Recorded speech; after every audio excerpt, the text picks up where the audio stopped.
Hoje eu queria saber qual a sua opinião sobre transporte público de graça. Bom, primeiro vamos pontuar uma coisa aqui. Ônibus de graça não existe. Então, quem é que está pagando o transporte gratuito? Eu sou Ana Luísa Carvalho, sou planejadora financeira, trabalho com consultoria financeira individual e familiar e também faço palestras e treinamentos sobre educação e planejamento financeiros. Voltando ao ônibus, as pessoas acham que quem está pagando o ônibus gratuito é o governo. Sim, mas quem é que paga o governo? O governo, ele não produz nada. A receita do governo vem de impostos, taxas, entre outras receitas. Mas o grosso vem de tributação. Então, quem paga o governo? As pessoas. E aí, esse dinheiro que a pessoa paga para o governo pode vir a usar para pagar as passagens de ônibus. Por exemplo, tem uma cidade no Rio de Janeiro, Maricá, em que todos os ônibus têm passagem gratuita, é só entrar. Ah, então é o governo que está pagando. Claro, porque não é a empresa, né? A empresa de ônibus, ela precisa ter receita para ter custo, né? Então, se ela tem custo, que é pagar o salário do motorista, manutenção do ônibus, entre outros, ela precisa ter receita. E aí, ela vai receber essa receita diretamente do governo. O governo pode pagar ou um pacote fechado ou pagar por passagem. Aí depende, existem várias modalidades. Aqui no Rio de Janeiro, há um tempo atrás, a prefeitura vetou o aumento da passagem de ônibus, né? Isso já faz um tempinho. O que as pessoas imaginaram? Ah, essa diferença aí que as empresas de ônibus queriam cobrar mais e a prefeitura vetou, vai sair da margem de lucro das empresas de ônibus. Não, não vai sair da margem de lucro das empresas de ônibus. Porque se uma empresa perde margem de lucro a ponto de ter problemas financeiros, a empresa quebra e deixa de oferecer o serviço do transporte. Então, a gente nem quer que a empresa de ônibus não tenha margem de lucro, tá? A gente quer que ela tenha margem de lucro porque isso significa que ela é saudável e ela vai perdurar. A empresa que não é saudável financeiramente, não tem lucro, ela quebra, né? E significa que a prefeitura estava inteirando a passagem. E aí as pessoas pensam, nossa, que ótimo, então eu vou pagar mais barato. Não, você vai pagar a mesma coisa, só que uma parte você vai pagar lá no ônibus, passando seu cartãozinho, e a outra parte você vai pagar através dos impostos, que você vai pagar para a prefeitura, e a prefeitura vai inteirar nas passagens. Isso ainda acontece assim no Rio de Janeiro, mesmo já tendo tido aumento depois dessa notícia, tá? Bom, existem dois problemas nesse sistema, a meu ver, né? O primeiro é que é um sistema mais opaco. As pessoas não sabem exatamente o que elas estão pagando, quanto que elas estão pagando. Às vezes elas nem sabem que estão pagando. Elas acham que é gratuito mesmo, que não tem custo. E aí, elas não cobram. Então, quando você tem um serviço público que é gratuito, ele é seu também. Uma escola pública gratuita é você que está pagando para usar. O próprio aluno, a família do aluno que está matriculado ali, também está pagando e não sabe. E acha que está recebendo de graça, então qualquer coisa que vier, lucro, tem que agradecer. Não, tem que cobrar, porque você também está pagando. É assim com tudo, hospital público, que é gratuito, justiça quando é gratuita, entre outros.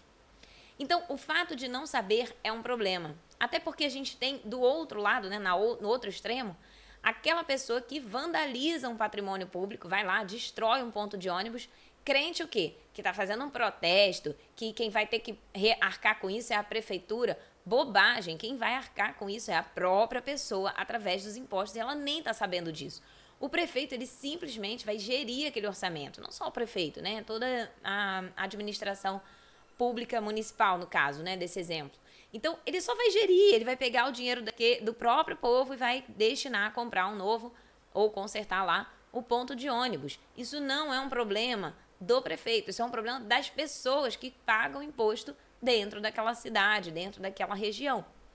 Então, não saber que você é que está pagando e quanto custa é um problema que eu acho muito grave desse sistema em que a gente paga para o governo e o governo vai lá e nos dá gratuitamente, tá? Outro problema é que é o seguinte, os impostos no Brasil, eles são mal distribuídos, né? A maior parte dos impostos do Brasil se não me engano 40%, vem do consumo. E isso é muito perverso. Por quê? Porque quando você tributa mais o consumo do que a renda ou outras fontes, você está tornando o peso dos impostos mais pesado para as populações com menor renda. E é exatamente isso que acontece no Brasil. Então, por exemplo, 1 quilo de arroz. Se o imposto do arroz é de, por exemplo, 10%, isso significa que a pessoa mais pobre está pagando 10% no quilo do arroz e a pessoa mais rica também está pagando 10% no quilo do arroz. A questão é que 1 quilo de arroz para uma pessoa com uma faixa de renda baixa, uma pessoa que ganha um salário mínimo, por exemplo, o quilo de arroz é muito mais pesado dentro do orçamento daquela pessoa do que o peso do mesmo quilo de arroz no orçamento de uma pessoa que ganha 5 salários mínimos, 10 salários mínimos, concorda? Mas as duas vão pagar o mesmo percentual de imposto, porque o imposto está embutido no consumo. Até quem recebe Bolsa Família vai pagar o mesmo percentual de imposto. E como a maior parte dos impostos no Brasil vem do consumo, todo mundo está pagando imposto, mesmo sem saber. E eu vejo isso com frequência nas palestras que eu faço. Eu pergunto para as pessoas, vocês pagam imposto? E algumas dizem, não. E a sua família? Não, a gente não paga imposto. Paga sim, e paga muito imposto, mas não sabe. Por quê? Porque está embutido dentro do consumo. Então, a gente precisa ter um sistema tributário que seja melhor dividido, menos imposto no consumo e mais imposto na renda. Mas observa só, não estou dizendo que é aumentar o imposto sobre a renda sem diminuir o do consumo, tá? Que aí é só aumentar, não é reequilibrar. E outra, a gente tem um imposto sobre a renda ainda muito desigual também. Porque uma renda a partir de R$2.000 por mês, que em alguns centros urbanos não é suficiente para sustentar uma pessoa, já é tributado como se fosse um imposto, como se fosse uma renda acima do mínimo e já começa a pagar imposto de renda. Então, feita essa observação, a gente precisava ter um sistema mais equânime, né? Em que você tributa menos o consumo e mais a renda. Aí sim, você vai estar obtendo receita das populações mais abastadas e direcionando para os serviços públicos que serão gratuitos para as populações menos abastadas, tá? Mas também não é todo o serviço público que deve ser gratuito. Não deve. Na verdade, na minha opinião, todo o serviço público deveria ter um preço, tá? Por exemplo, a escola pública tem que ter um valor da mensalidade. E, claro, a população que não vai ter condição de pagar aquele valor, não vai pagar, vai ser isenta. Mas ela vai saber o quanto custa e ela vai saber que é ela mesma que está ajudando a sustentar esse sistema através dos impostos e por isso ela está sendo isentada. Mas ela precisa saber.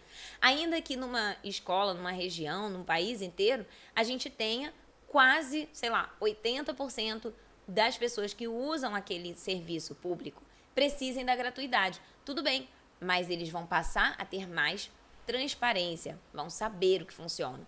Então, toda vez que o governo dá um incentivo fiscal, né, ou seja, dá uma isenção de imposto para algum setor, por exemplo, o setor automotivo cansa de receber isenção, né? Até um tempo atrás a gente teve aí um programa novo para custear carro novo, né, para algumas pessoas. Poxa, se você coloca dentro da população brasileira, um carro é um item que só vai ser adquirido por quem ganha pelo menos ali uns 10 salários mínimos, né? Então, assim, já está muito acima da massa da população, né? Mais do que 50% da população vai ganhar menos do que isso. Então, você está usando o dinheiro do povo inteiro para custear um carro para uma pessoa que já está numa faixa mais acima. Ainda que essa faixa você considere que ainda não é uma pessoa rica.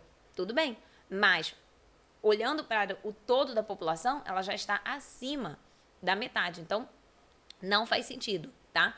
Esse tipo de incentivo do governo é tirar dinheiro das pessoas mais humildes e entregar para as pessoas que ganham mais. Ainda que esse ganhe mais, você pode achar que não é suficiente, mas ganham mais do que quem está pagando, no caso, né? Que é a maioria das pessoas que tem uma faixa de renda mais baixa. Agora, tem algumas situações em que faz sentido o incentivo fiscal do governo, sim. Só que tem que ser bem planejado, né? Então, por exemplo, se nós brasileiros, enquanto sociedade, entendemos que a gente precisa investir em energia renovável, faz sentido o governo estudar uma maneira de dar um incentivo fiscal, né? Ou seja, de dar uma isenção de imposto para desenvolver esse segmento. Porque a gente entende que isso vai trazer um retorno para toda a sociedade à medida que a poluição diminuir.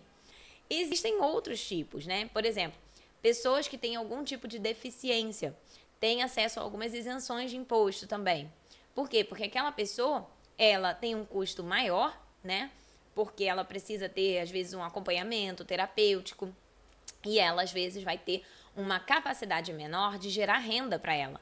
Então, ela, de fato, precisa desse suporte, ou seja, toda a população que não tem deficiência vai ajudar a custear um suporte para aquela população que tem uma deficiência. Então, aí você vê que tem um reequilíbrio através do incentivo do governo.